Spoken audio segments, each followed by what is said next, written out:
Hello, everybody. How are you? Wow, a packed room today. Last night, the Trump administration faced another example of judicial overreach. Using his full and proper legal authority, President Trump imposed universal tariffs and reciprocal tariffs on Liberation Day to address the extraordinary threat to our national security and economy posed by large and persistent annual U.S. goods trade deficits. The United States has run a trade deficit of goods every year since 1975. In 2024, our trade deficit in goods exceeded $1 trillion. Everybody agrees this is unacceptable. President Trump is delivering on his promise to fix this problem, and he has taken a long overdue and much needed bold stance for American workers after decades of our manufacturing base being hollowed out. The president's rationale for imposing these powerful tariffs was legally sound and grounded in common sense. President Trump correctly believes that America cannot function safely long-term if we are unable to scale advanced domestic manufacturing capacity, have our own secure critical supply chains, and our defense industrial base is dependent on foreign adversaries. Three judges of the U.S. Court of International Trade disagreed and brazenly abused their judicial power to usurp the authority of President Trump to stop him from carrying out the mandate that the American people gave him. These judges failed to acknowledge that the President of the United States has core foreign affairs powers and authority given to him by Congress to protect the United States economy and national security. Congress had created the National Emergency Act to provide the congressional framework to strike down improper IEEPA use, and any questions over whether President Trump improperly imposed these IEEPA tariffs were already adjudicated in Congress following Liberation Day. Congress firmly rejected an effort led by Senator Rand Paul and Democrats to terminate the president's reciprocal tariffs. The courts should have no role here. There is a troubling and dangerous trend of unelected judges inserting themselves into the presidential decision-making process. America cannot function if President Trump, or any other president for that matter, has their sensitive diplomatic or trade negotiations railroaded by activist judges. President Trump is in the process of rebalancing America's trading agreements with the entire world, bringing tens of billions of dollars in tariff revenues to our country, and finally ending the United States of America from being ripped off. These judges are threatening to undermine the credibility of the United States on the world stage. The administration has already filed an emergency motion for a stay pending appeal and an immediate administrative stay to strike down this egregious decision. But ultimately, the Supreme Court must put an end to this for the sake of our Constitution and our country. With Congress returning next week, it's critical that Senate Republicans maintain the momentum and quickly pass the One Big Beautiful Bill. The One Big Beautiful Bill will truly make America safe and prosperous. The One Big Beautiful Bill includes the largest border security investment ever. That's why the law enforcement groups are lining up to encourage its swift passage. The National Fraternal Order of Police, the largest police union in the country, just endorsed key provisions of the bill. The FOP president announced their strong support, saying the One Big Beautiful Bill Act is more than legislation. It is a promise kept to the public safety officers across the country and a bold step toward an economy that respects, rewards, and uplifts the people who keep it safe. And the National Border Patrol Council, which represents nearly 20,000 Border Patrol agents, hailed the legislation as well. The group's president said this legislation provides a once-in-a-generation investment in the border security of our great country and will make America safer. The One Big Beautiful Bill will guarantee we can permanently have the safest, strongest, and most secure immigration system in American history. I also want to take the opportunity to debunk some false claims that have been circulating in the press about this bill. The blatantly wrong claim that the One Big Beautiful Bill increases the deficit is based on the Congressional Budget Office and other scorekeepers who use shoddy assumptions and have historically been terrible at forecasting across Democrat and Republican administrations alike. For example, just before Congress enacted the original Trump tax cuts at the end of 2017, the same CBO projected that growth would average a mere 1.9% over the next 10 years.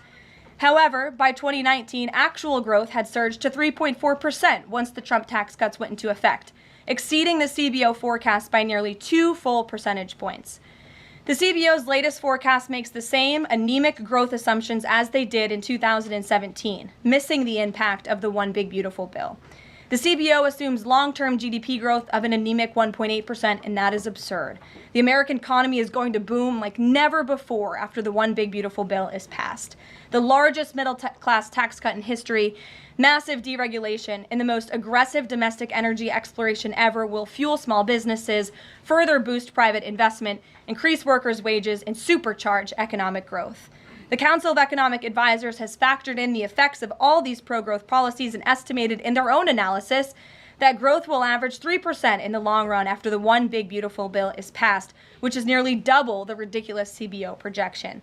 This higher growth would result in $4.1 trillion in additional revenue over the next 10 years. Between the common sense spending reforms contained in the One Big Beautiful Bill and the robust economic growth that will be generated as a result of it, there will be no increase to the deficit.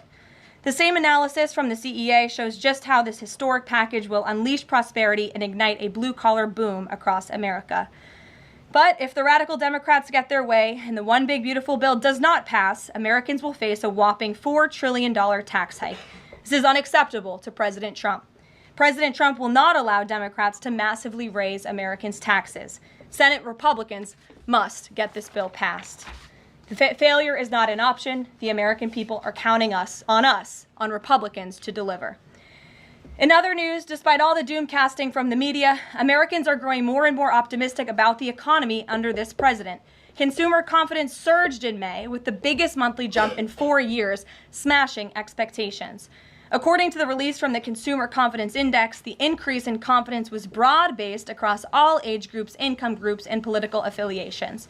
Our country is clearly heading in the right direction under President Trump's bold leadership. For the first time in history of Rasmussen polling, a majority of Americans believe the country is on the right track. It's unsurprising because the president is fulfilling the promises he made to the American people. Here in our new media seat today, we have the editor-in-chief of The Federalist, Molly Hemingway. The Federalist is led by Molly and Sean Davis and provides fearless journalism and coverage of politics and culture to millions of readers all over the world. Thank you for being here, Molly, and why don't you please kick us off? Thank you, Caroline. Thank you. In the first Trump administration, there was an effort to stymie the agenda of Trump through the Russia collusion hoax perpetuated by many people in the media, including some people seated here, or the media outlets they represent, and other Democrats as well. The second Trump administration, to reference what you said at the beginning, seems to be subject to an effort to stymie the agenda using rogue lower court judges. You mentioned that the Supreme Court could and should do something to rein in these lower court judges. Also, Congress could do something about it, but they don't seem terribly interested in it.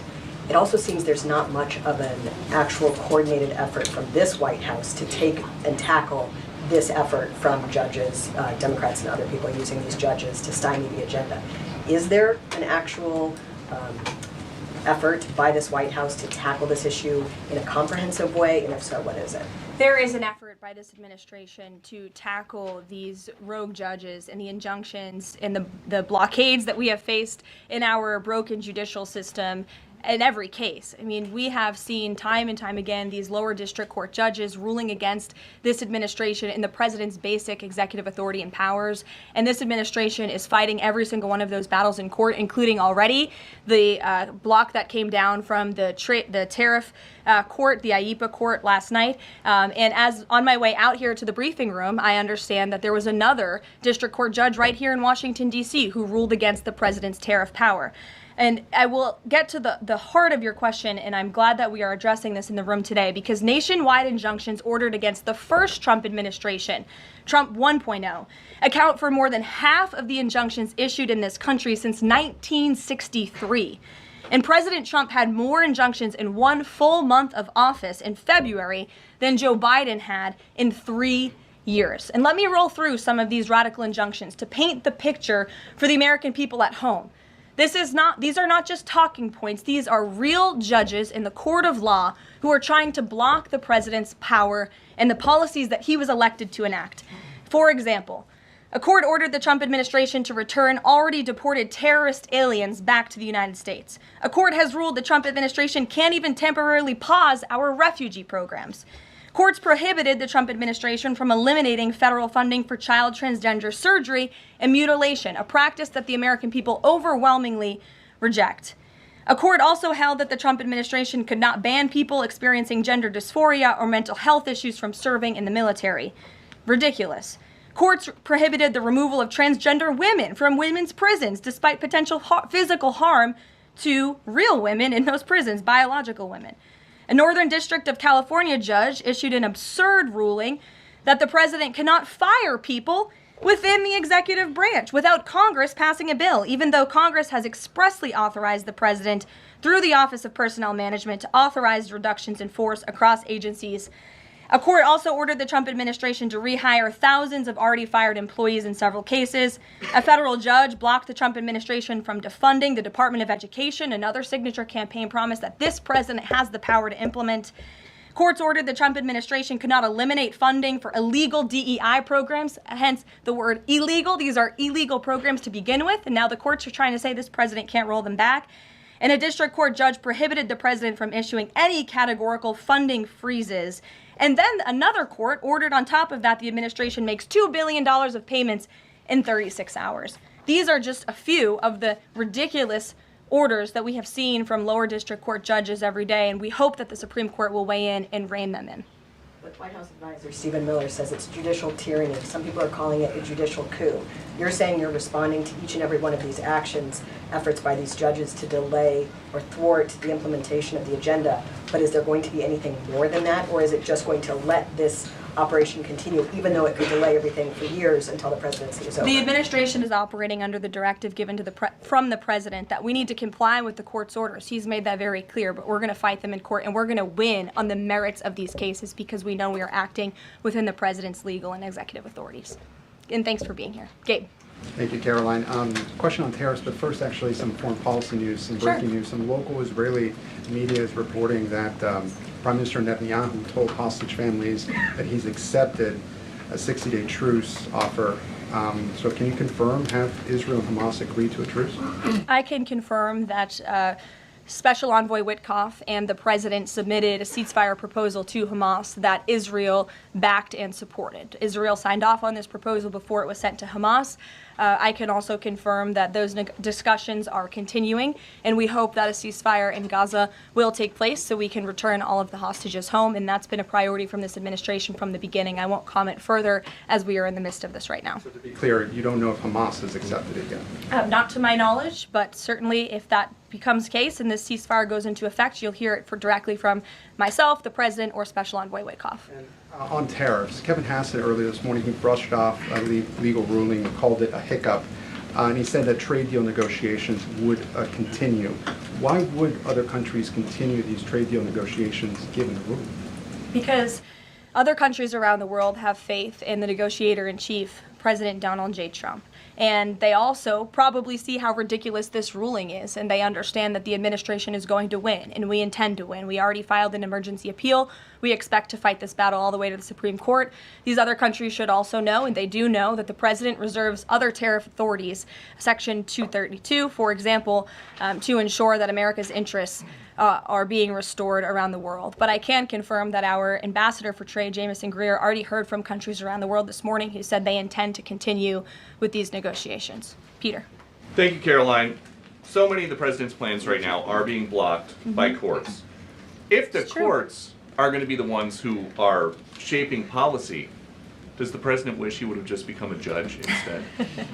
I think the president would take this job over being a judge, and certainly the president is acting within his authority. He wishes judges would do the same. But so the courts are basically telling you guys they think that the White House's policies, the president's policies, are in some way against the law.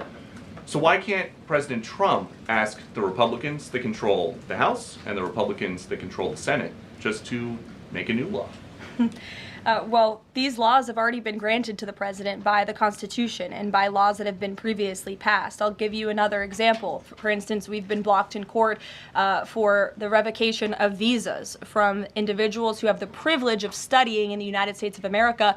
Secretary of State Rubio has simply used his authority to revoke those visas, to revoke that privilege, and we've seen the courts try to block that. So if these judges want to be the Secretary of State or they want to be the president, they can run for office themselves. It should be the other way around. But all of the actions the president has taken rely on legal authorities that have already been granted to him by our nation's existing laws. And on a different topic, there are some folks in President Biden's inner circle who are now in talks with Republicans in Congress to give interviews about how they may have handled President Biden's decline.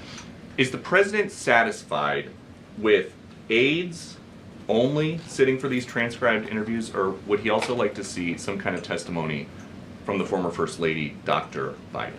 I think, frankly, the former First Lady should certainly speak up about what she saw in regards to her husband and when she saw it and what she knew. Because I think anybody looking, again, at the videos and photo evidence of Joe Biden with your own eyes and a little bit of common sense can see this was a clear cover-up. And Jill Biden was certainly complicit in that cover-up. There's documentation, video evidence of her clearly shielding her husband away from the cameras. They were just on The View last week. She was saying everything is fine. She's still lying to the American people. She still thinks the American public are so stupid that they're going to believe her lies. And frankly, it's insulting, and she needs to answer for it.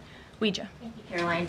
President Trump was asked what he thought about Elon Musk's claim that the big, beautiful bill increases the budget deficit and undermines the work of DOJ. And the president didn't actually comment on those remarks. He just talked about the need to support the bill. So what does the president think about what Elon Musk said? Well, the president is very proud of the one big beautiful bill, and he wants to see it pass. He wants the Senate to get to work on it and send it to his desk as quickly as possible.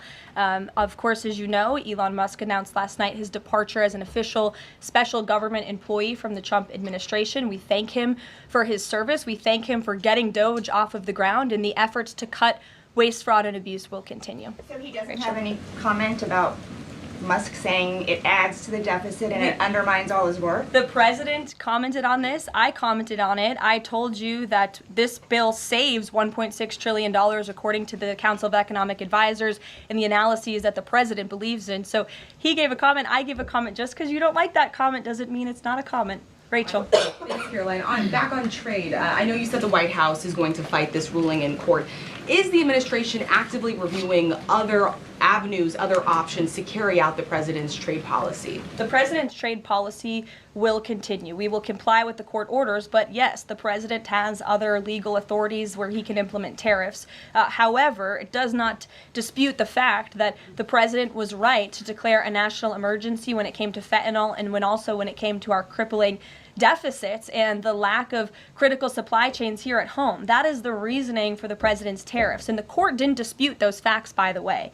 And there have been other courts that have reaffirmed the president's position. In fact, a ruling in federal court earlier this month shows that the administration is in the right, said we will win on appeal. A federal district judge in Florida ruled that IEEPA, in fact, does grant the president the authority to unilaterally impose tariffs. And 20 years ago, I will add, they are not a court, the New York Times editorial board responded to the January 2005 trade deficit of $58.3 billion by writing an editorial entitled Dangerous Deficits. And since then, our trade deficit has more than doubled. The U.S. trade deficit in January totaled a whopping $131.4 billion. So people on both sides of the aisle, pundits, lawyers, legal scholars, politicians have all agreed that it is a national emergency, our trade deficits and our lack of critical supply chains here at home. It's just President Trump was the first president to actually act on it, to restore that wealth and that prosperity to the United States of America. And it's very unfortunate that the courts are now blocking his attempts to do that. Has the administration then reached the point where you are actually asking your economic advisors to start reviewing other avenues to implement the president's trade policy, or do you want to just see this legal process take place for now? We can walk and chew gum at the same time. We are doing both. Josh. The Fed says that the president met with the Fed chair earlier today. I'm wondering if you can give us any readout of that meeting. The Fed also says that they discussed the economy. I imagine the president might have shared views on rates as well, but what can you share with us? I can share with you that we saw, the president and I both saw the statement that the Fed put out after the meeting. That statement is correct. However, the president did say that he believes the Fed chair is making a mistake by not lowering interest rates, which is putting us at an economic disadvantage to China and other countries. And the president's been very vocal about that, both publicly and now I can reveal privately as well. Did he speak at all about his plans for that position, but whether he would seek to move Jay Powell out of that position or keep him in until his term ends? No. Okay. Kristen. Ask very quickly on the tariff question. You mentioned Section 232 earlier.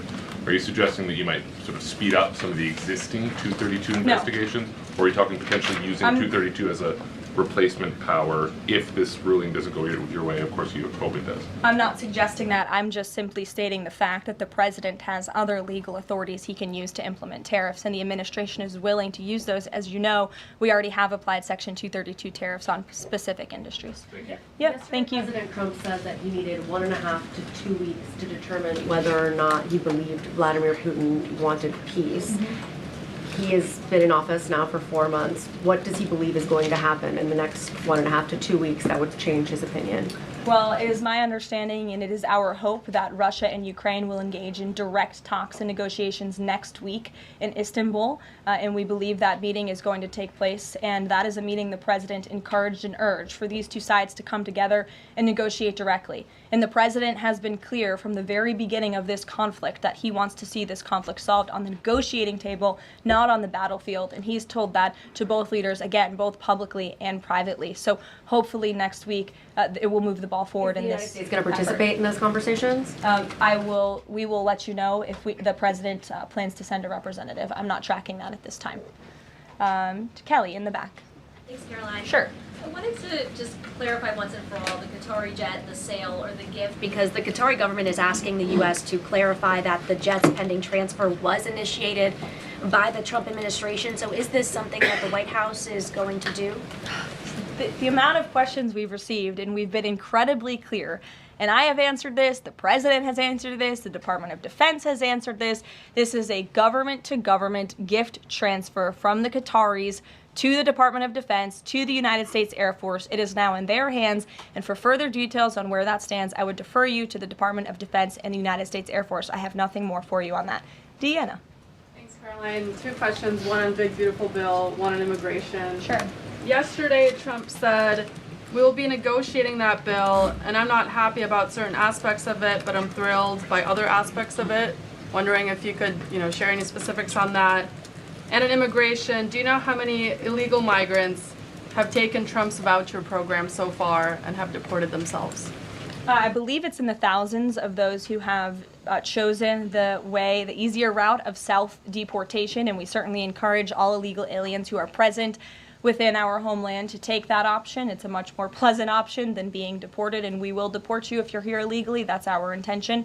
As for the first question, what the president was speaking about is how this is a great bill. However, it has come as a result of a hard negotiation. It's difficult to get things done on Capitol Hill, but thanks to President Trump, this bill is moving in the right direction, and thanks to House Republicans and the leadership over there as well, who did a great job mediating both sides of the caucus to move this bill to the Senate. And now the president, again, has told his friends on the Senate side and is already engaged in those conversations to get that bill back to his desk as soon as possible. Sure. Has this administration been briefed about the incident that happened in Gaza on Tuesday during the rollout of the Gaza Humanitarian Foundation distribution of aid to Palestinians there? And should there be a ceasefire, will this administration continue to rely on this foundation for the distribution of aid to civilians? Are you referring, what incident are you referring to? On Tuesday, when the aid was rolled out to Gaza for the first time in many months, and meals and food was given to hungry people thanks to President Trump. Yes, we were briefed on that plan. The president was the reason that aid went into Gaza, and he got the Israelis to support that plan. And I would add that the previous administration rejected such a plan to ensure that these starving and devastated people in the Gaza Strip were given humanitarian aid and assistance. And it was the previous administration that tried to build this pier, if you all remember it. It was brought to my attention this morning, and I thought that's a good point. Why don't I bring that up? Because there's been so much criticism. In fact, it was on the front page of a newspaper this morning about the criticism for this president having a humanitarian heart and giving people badly needed food and supplies. Nobody wanted to talk about how the previous administration failed in that endeavor. They built this pier that cost $230 million. It lasted about 20 days, and more than 60 U.S. service members were injured, as a part of this floating aid pier that did nothing for the people of Gaza. The president is opening up his humanitarian heart to get aid into the region while his team simultaneously negotiates a ceasefire and the return of all hostages. We are moving the ball forward in a positive direction for all people. The president wants to see peace for all people. Jasmine. Thanks so much, Caroline. A notice investigation found that the Hallmark Maha Commission report that was released last week cites studies that appear to not exist. We know that because in part we reached out to some of the listed authors who said that they didn't write the studies cited. So I want to ask, does the White House have confidence that the information coming from HHS can be trusted? Yes, we have complete confidence in Secretary Kennedy and his team at HHS. I understand there were some formatting issues with the Maha report that are being addressed, and the report will be updated, but it does not negate the substance of the report, which, as you know, is one of the most transformative health reports that has ever been released by the federal government and is backed on good science that has never been recognized by the federal government. And a quick follow-up, can you talk about what tools or research goes into production of these kinds of reports? For instance, is it AI that's used to put together these reports now? I can't speak to that. I would defer you to the Department of Health and Human Services. What I know is just what I told you. Lindsay. Thank you, Caroline. Many small businesses that we've talked to since the tariffs have been in place have said what would really help them is a long-term plan so that they can catch up. In light of what's happened now, this trade war with the courts, how will that impact this 90-day window? Will you guys be adjusting that? And how can you help relieve some of these small businesses? Well, I would say nobody understands the needs of business owners, and nobody has the backs of our small business community more than President Donald J. Trump. He believes, I've heard him talk about this with small business owners himself, that small businesses are truly the backbone of our American economy. And that's why the president is supporting the One Big Beautiful Bill. So for those you spoke to who are asking for a long-term plan, big tax cuts are coming their way. No tax on tips, no tax on overtime for their workers, more money in their pockets. Their bottom lines will be larger. They can pay their people more. Wages are going to go up. Inflation will continue to come down. We've already seen energy prices plummeting as a result of this president's economic and energy agenda that he has been implementing across the federal government, reducing burdensome regulation. All of that is good news for small business owners across the country. That's why they strongly support the president, and that's the Trump economic plan that is underway. And again, you're emphasizing, I believe, the need to pass the One Big Beautiful Bill, and the president wants to see that happen. Sure. Will you still work within that 90-day window for these trade negotiations? Does that still stand? Again, as far as we're concerned, our trade agenda is moving forward, and we've already heard from countries around the world today who will continue to negotiate in good faith with the United States so we can cut good trade deals on behalf of the American people, and we fully expect to win this case in court. Sure. On Golden Dome, the president put out this number of $61 billion. How did he arrive at that? Is that the number it will cost to protect Canada, and is it negotiable, or where did it come from? I can certainly ask the president, and I can check in with our research team, and we'll get you the facts on that number. But the Golden Dome is certainly a significant investment in our nation's national security and homeland security to protect Americans, all of you in this room, from future threats. Any readout on, have the Canadians been talking in good faith about paying to be in it? I know they expressed some interest. Well, the president has certainly expressed to the Canadians how we are essentially subsidizing their national defense. He brought it up in his meeting with their new leader here, and as you know, we'll be traveling to Canada next month for the G7, so I expect that topic of discussion to come up on that trip as well. Sure. Hey, thanks, Caroline. There was a May Day USA rally in Seattle that happened over the weekend that devolved into some protests and riots. The Seattle Mayor Harrell said that it was a far-right rally held here to provoke a reaction by promoting beliefs that are inherently opposed to our city's values, which he defined as LGBT values. I know the FBI is looking into this, but has the president reached out to the mayor at all, asked him to apologize for this, and is this something that the administration would consider an example of anti-Christian bias? I'm not aware of that case. I know the FBI is looking into it, but I'm not aware of any phone calls the president may or may not have made to the mayor of that city. And then on Doge, we know that Elon Musk is leaving. Do you have an updated leadership structure for who is leading the group? Is Russ Vought involved? And what is its new mission now, if any?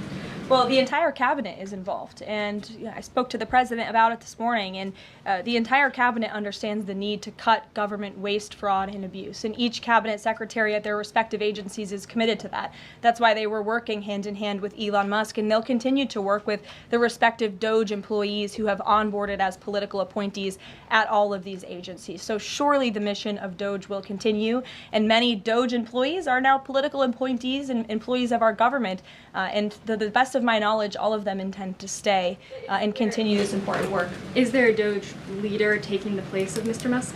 Well, again, the Doge leaders are each and every member of the president's cabinet and the president himself, who is wholeheartedly committed to cutting waste, fraud, and abuse from our government. Michael. Thank you, Caroline. There's conflicting reports out of the Middle East right now. Saudi television network Al Arabia is saying that Israel and Hamas have agreed to a 60-day ceasefire. Sources with Hamas are saying that has not been agreed to. If and when that does happen, will we expect to hear something from President Trump announcing that? As I said earlier, yes, indeed. If there is an announcement to be made, it will come from the White House, the president, myself, or Special Envoy Witkoff. Finally, Caroline, one big beautiful bill. The president says he's not happy with all aspects of it. What changes would he like to see be made, and can this bill be both big and beautiful? It is a one big beautiful bill, as the name rings true, and the president, as I said, is currently working with his friends in the Senate who have some recommendations for the bill. Those negotiations and discussions are continuing, but the president's ultimate priority is to get this bill back to his desk for signature. And the president's priorities in this bill are non-negotiable in terms of the tax priorities he wants to see and the large tax cuts in the border investments that are currently in this bill. He is not going to allow them to go away for the American people. Sure, go ahead. Yes, I wanted to ask you about, has the president spoken to any of these foreign leaders about these agreements that have been reached, specifically the case of the United Kingdom that already has an agreement in place after this decision of the court in New York? Has the president talked to foreign leaders about what? About the court decision in New York. Which court decision in New York? The trade court. Oh, the trade court decision. He did speak to the leader of Japan this morning, and he said that was a very good call and a good discussion. And as I said, the president's cabinet, Secretary Lutnick, Secretary Bessent, and Ambassador Jameson Greer have all been in touch with their counterparts in countries around the world to let them know the United States will still be at the negotiating table, and we still expect countries around the world to treat us fairly. Again, I will just close by saying that how ridiculous it is that we have been ripped off. Our middle class has been hollowed out. Our manufacturing base has left and gone overseas. Jobs have been offshored. And now no court did anything about that. No court did anything about hundreds of thousands of people being put out of work, about thousands of factories being closed down, about our deficits going to dangerous levels, as the New York Times has said. But now a court is trying to stop a president from trying to correct those wrongs of the past. And this administration will continue to do that. It's a promise the president made to the American people, and it's a promise they elected him on. We will win this battle in court, and the president will implement his America First trade policies. Thank you, everyone. Is the U.S. Steel situation tomorrow this week? I can tell you the president greatly looks forward to going to Pittsburgh, Pennsylvania, where he will discuss this historic deal and discuss American jobs and American steel, and we hope to see you all there. Thanks, guys.